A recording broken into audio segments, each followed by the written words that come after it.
بسم اللہ الرحمن الرحیم۔ وفات سے 3 روز قبل جبکہ حضور اکرم صلی اللہ علیہ وسلم حضرت میمونہ رضی اللہ تعالیٰ عنہ کے گھر تشریف فرما تھے۔ ارشاد فرمایا کہ میری بیویوں کو جمع کرو۔ تمام ازواج مطہرات جمع ہو گئیں تو حضور اکرم صلی اللہ علیہ وسلم نے فرمایا، کیا تم تب مجھے اجازت دیتی ہو کہ بیماری کے دن میں عائشہ رضی اللہ تعالیٰ عنہ کے یہاں گزار لوں؟ سب نے کہا، اے اللہ کے رسول، کو اجازت ہے۔ پھر اٹھنا چاہا لیکن اٹھ نہ پائے تو حضرت علی ابن ابی طالب و حضرت فضل بن عباس رضی اللہ تعالیٰ عنہ آگے بڑھے اور نبی علیہ الصلوۃ والسلام کو سہارے سے اٹھا کر سیدنا میمونہ رضی اللہ تعالیٰ کے حجرے سے سیدنا عائشہ رضی اللہ تعالیٰ کے حجرے کی طرف لے جانے لگے۔ اسی وقت صحابہ کرام رضی اللہ عنہم اجمعین نے حضور اکرم صلی اللہ علیہ وسلم کو اس بیماری اور کمزوری کی حال میں پہلی بار دیکھا تو گھبرا کر ایک دوسرے سے پوچھنے لگے، رسول اللہ صلی اللہ علیہ وسلم کو کیا ہوا؟ رسول اللہ صلی اللہ علیہ وسلم کو کیا ہوا؟ چنانچہ صحابہ مسجد میں جمع ہونا شروع ہو گئے اور مسجد شریف میں ایک رش لگ گیا۔ آن صلی اللہ علیہ وسلم کا پسینہ شدت سے بہہ رہا تھا۔ حضرت عائشہ رضی اللہ تعالیٰ عنہ فرماتی ہیں کہ میں نے اپنی زندگی میں کسی کا اتنا پسینہ بہتے نہیں دیکھا، اور فرماتی ہے میں رسول صلی اللہ علیہ وسلم کے دست مبارک کو پکڑتی اور اس کو چہرہ اقدس پر پھیرتی، کیونکہ میں نے نبی کریم صلی اللہ علیہ وسلم کو ہاتھ میرے ہاتھ سے کہیں زیادہ محترم پاکیزہ تھا۔ مزید فرماتی ہیں کہ حبیب خدا علیہ الصلوۃ و تسلیم سے بس یہی ورد سنائی دے رہا تھا کہ لا الہ الا اللہ، بے شک موت بھی اپنی سختیاں ہیں۔ اسی اثناء میں مسجد کے اندر آن صلی اللہ علیہ وسلم کے بارے میں خوف کی وجہ سے لوگوں کا شور بڑھنے لگا۔ نبی علیہ الصلوۃ والسلام نے دریافت فرمایا، یہ کیسی آوازیں ہیں؟ عرض کیا گیا کہ اللہ کے رسول، یہ لوگ آپ کی حالت سے خوفزدہ ہیں۔ ارشاد فرمایا کہ مجھے ان کے پاس لے چلو۔ پھر اٹھنے کا ارادہ فرمایا لیکن اٹھ نہ سکے۔ آپ علیہ الصلوۃ والسلام پر 7 مشکیزیں پانی کے بہائے گئے، تب کہیں جا کر کچھ افاقہ ہوا تو سہارے سے اٹھا کر ممبر پر لایا گیا۔ یہ رسول صلی اللہ علیہ وسلم کا آخری خطبہ تھا۔ آپ علیہ الصلوۃ والسلام کے آخری کلمات تھے۔ فرمایا، اے لوگو، شاید تمہیں میری موت کا خوف ہے؟ سب نے کہا، جی ہاں اے اللہ کے رسول۔ ارشاد فرمایا، اے لوگو، تم سے میری ملاقات کی جگہ دنیا نہیں، تم سے میری ملاقات کی جگہ حوض کوثر ہے۔ خدا کی قسم، گویا میں یہیں سے اسے حوض کوثر کو دیکھ رہا ہوں۔ اے لوگو، مجھے تم پر تنگ دستی کا خوف نہیں، بلکہ مجھے تم پر دنیا کی فراوانی کا خوف ہے کہ تم اس کے معاملے میں ایک دوسرے سے مقابلے میں لگ جاؤ، جیسا کہ تم سے پہلے جو پچھلی امت والے لگ گئے، اور یہ دنیا تمہیں بھی ہلاک کر دے گی جیسا کہ انہوں نے ہلاک کر دیا۔ پھر مزید ارشاد فرمایا، اے لوگوں، نماز کے معاملے میں اللہ سے ڈرو، اللہ سے ڈرو، نماز کے معاملے میں اللہ سے ڈرو، اللہ سے ڈرو۔ یعنی عہد کرو کہ نماز کی پابندی کرو گے، اور یہی بات بار بار دہراتے رہے۔ پھر فرمایا، اے لوگوں، عورتوں کے معاملے میں اللہ سے ڈرو، عورتوں کے معاملے میں اللہ سے ڈرو، میں تمہیں عورتوں سے نیک سلوک کی وصیت کرتا ہوں۔ مزید فرمایا، اے لوگوں، ایک بندے کو اللہ نے اختیار دیا ہے کہ دنیا کو چن لے یا اسے چن لے جو اللہ کے پاس ہے، تو اس نے اسے پسند کیا جو اللہ کے پاس ہے۔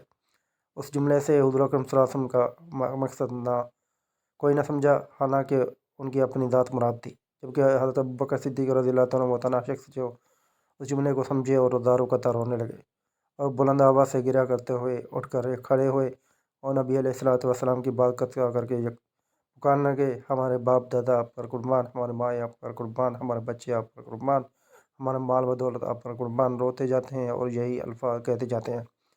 صحابہ اکرام رضی اللہ عنہ ناگواری سے حضرت ابوبکر صدیق رضی اللہ تعالیٰ عنہ کی طرف دیکھنے لگے۔ انہوں نے نبی علیہ الصلوۃ والسلام کی بات کیسے قطع کر دی؟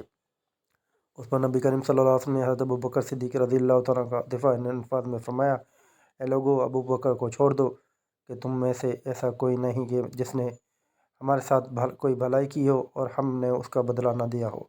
سوائے ابوبکر کے اس کا بدلہ میں نہیں دے سکا، اس کا بدلہ میں نے اللہ جل شانہ پر چھوڑ دیا ہے۔ مسجد نبوی میں کھلنے والے تمام دروازے بند کر دیے جائیں سوائے ابوبکر کے دروازے کے، جو کبھی بند نہ ہوگا۔ آخر میں اپنی وفات سے قبل مسلمانوں کے لیے آخری دعا کے طور پر ارشاد فرمایا، اللہ تمہیں ٹھکانہ دے، تمہاری حفاظت کرے، تمہاری مدد کرے، تمہاری تائید کرے۔ اور آخری بات جو ممبر سے اترنے سے پہلے امت کو مخاطب کر کے ارشاد فرمائی وہ یہ کہ اے لوگوں، قیامت تک آنے والے میرے ہر امتی کو میرا سلام پہنچا دینا۔ پھر آن صلی اللہ علیہ وسلم کو دوبارہ سہارے سے اٹھا کر گھر لے جایا گیا۔ اسی اثناء میں حضرت عبد الرحمن بن ابی بکر رضی اللہ عنہ خدمت اقدس میں حاضر ہوئے اور ان کے ہاتھ میں مسواک تھی۔ نبی اکرم صلی اللہ علیہ وسلم مسواک کو دیکھنے لگے، شدت مرض کی وجہ سے طلب نہ کر پائے۔